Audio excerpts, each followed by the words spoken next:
Hello, welcome back to the channel. So today is the 6th of June 2024. So I don't think I need to tell you what's significant about today. So this is a video I've been planning to do for a while now, and it is about my visit to Normandy last year. Now I actually did some videos when I was out and about visiting Normandy last year, but they weren't good enough to post up onto YouTube. But when I was thinking about the 80th anniversary of D-Day, I thought, oh, I've got these pictures. Let's talk about kind of like a wargamer's visit to Normandy.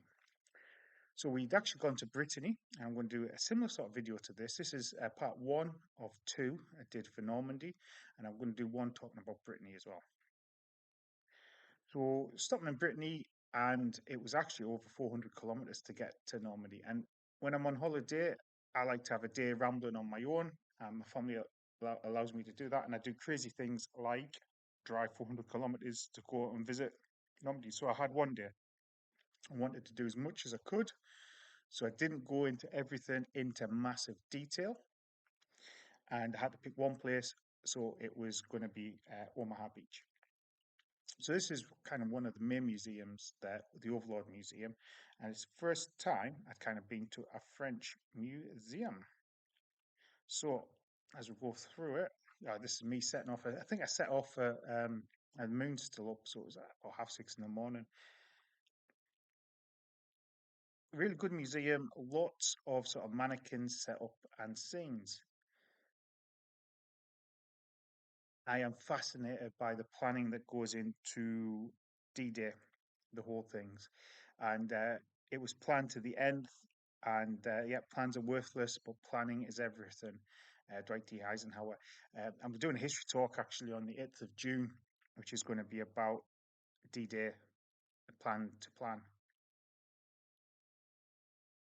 So lots of kit, lots of original kit to see. Like I said, both scenes there, come up with beaches. What I liked about the Overlord Museum is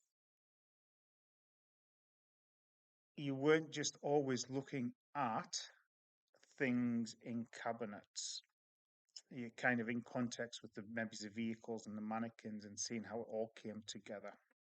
But there was still plenty of stuff in cabinets to look at, like this, for example.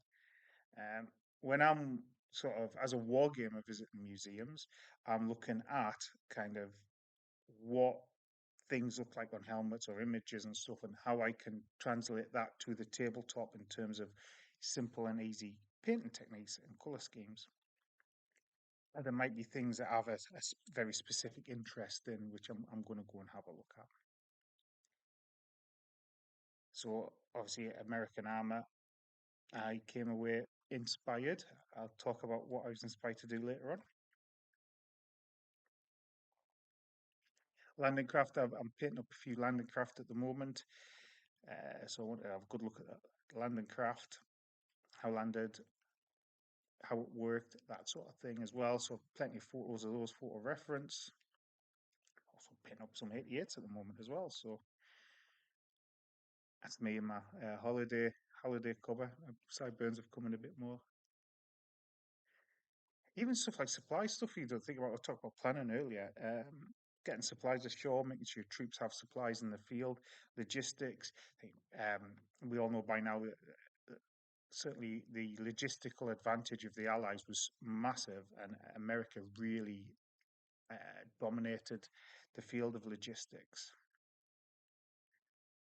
The German uniforms really interesting. Looking at sort of camouflage patterns and thinking how I can replicate those. If you go to Normandy, you are going to see loads of Sherman tanks and American armor. It seems to be everywhere.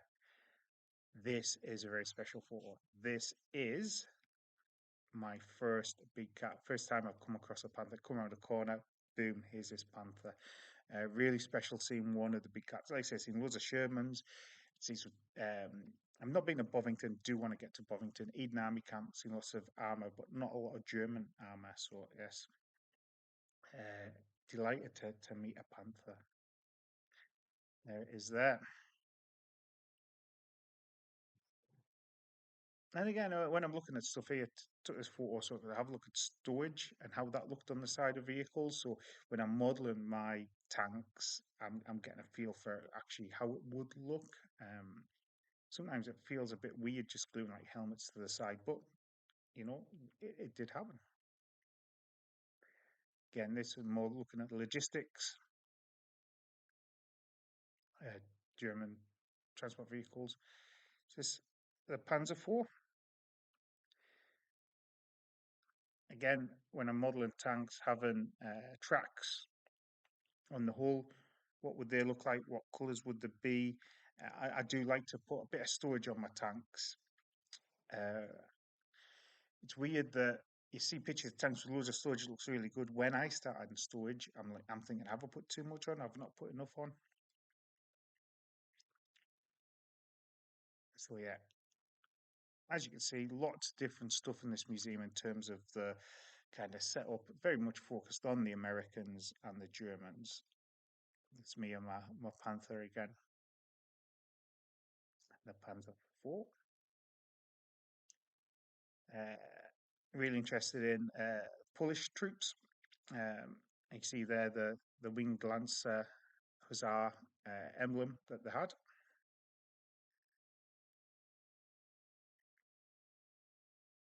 I did say it before it was all Americans. There was some British stuff. Now, this was probably the most impactful part. The day had a lot of really interesting visits and things. This was probably the most impactful part. Towards the end of the Overlord Museum, there's a lot you can see in the image there behind. There's a lot of photographs of soldiers who fought and details of their story. So actually, even though I was in a bit of a rush to visit a lot of different stuff, I did spend the time to read everything. I mean, I'm a trustee for a military veterans charity, so this is something in my heart. So there's pictures of the soldiers as they were then, and then when they got to visit, or a later photo of them when they got to visit the Overlord Museum.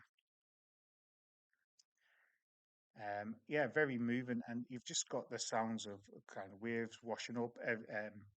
This covers all Allied troops, and there's Lord Lovat's bagpipe as well, so there were some pipes piping. Yeah, very emotional. I see the sort of the tricolour on the corners. That was very poignant because that had the dates of veterans who had recently passed away. Um, very recent as well, so some of those were within a week or two. Um, yeah, it's really interesting seeing the sort of then and now. I hope several veterans get to visit Normandy again for the 80th anniversary. Uh, to this as well, Second Ranger Battalion. Because I was visiting Point de Hoc, um, I was looking for specific stories and through lines of the Rangers, and in my video on Brittany, uh, the last sort of engagement they had in the Normandy breakout campaign was in Brittany, so I'll talk about that a bit more. This here, I said earlier about being inspired to do Free French Army. So this is an Emmett Scott, I believe, in Free French service.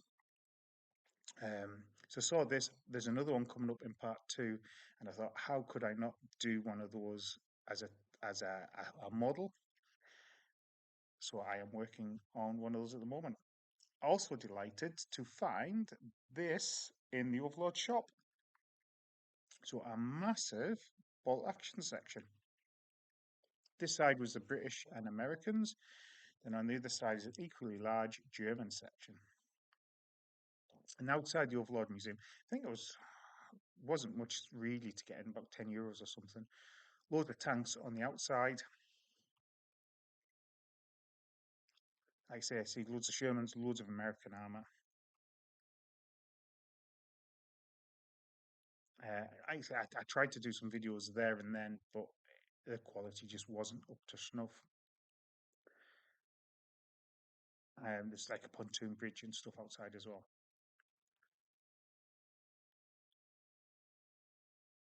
88. Now, next to the Overlord Museum, it's basically on one end of Omaha Beach. So this is us looking out over um, into Omaha Beach. Talk a bit more about Omaha Beach in the second video. Um, this is up the far end, the sort of eastern end. If you're using Saving Private Ryan as a reference, that is up the west end. But you're also right next to the American military cemetery. So again, I spent my time to have a walk around there and pay my respects. I do want to get to the British beaches as well at some point, but like I say, one day. It's quite so after just coming out of the Overlord Museum, where I've gone down and read the stories of the veterans and come to that, I must admit I was quite emotional, quite contemplative of what had happened and actually the cost of war. And that's sort of the big center point of the American Military Cemetery. So that was part one. You know, if you could quite easily spend a day uh, around the cemetery, around Overlord Museum, visiting a bit for lunch. I'd condensed all that into about 2.5 hours. And actually, I was on a time frame. So anyway, I hope that has give you some thoughts about what's out there normally. I'd also say the cemetery and the Overlord Museum, they're about 5-10 minutes drive tops away from each other. So if you do one, do if you visit one, do one. If you visit one, visit the other as well. But anyway, hopefully that's been of interest, and you'll join me for part two, where I visit more of Omaha Beach, I visit Pontohawk, and I visit another museum, which more of later. Anyway, goodbye for now. Thank you for watching.